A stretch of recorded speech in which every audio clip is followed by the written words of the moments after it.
मुझे इस बारे में क्यों नहीं बताया तुमने? कल मैंने पूछा था ना तुमसे। मालूम हो गया कि मैंने आयजा को शादी की पेशकश की और अब वो सबको बताने के लिए सही वक्त का इंतजार कर रहा है। अगर आप चाहें तो मैं रात की शिफ्ट भी कर सकती हूँ, मुझे कोई मसला नहीं है।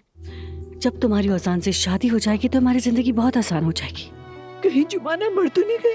हाय, ये नहीं हो सकता। मैं अब छोटी बच्ची नहीं रही जो आपसे डर जाऊंगी। मैं और उमर आज ही निकाह मेरी करेंगे। इजाजत के बगैर तुम मैं करके आपसे दिखाओ। इजाजत नहीं मांग रही हूँ। जुमाना, ये कैसी नजरों से देख रही हो, जैसे हम पर इल्जाम लगा रही हो। तुम इतनी खूबसूरत लग रही हो कि तुमसे हसीन दुल्हन मैंने आज तक नहीं देखी। तुम लोग मुझे बेवकूफ नहीं बना सकते। मैं जुमाना के पास जा रही हूँ, मेरे पीछे आने की कोशिश मत करना। बहुत मोहब्बत करते हैं हम। ऐसी मोहब्बत का तो ना होना ही बेहतर है जोया। तू मेरे साथ ये नहीं कर सकती ऐसा। मैं ये हरगिज़ नहीं होने दूंगा, चाहे इसके लिए कुछ भी करना पड़े मुझे।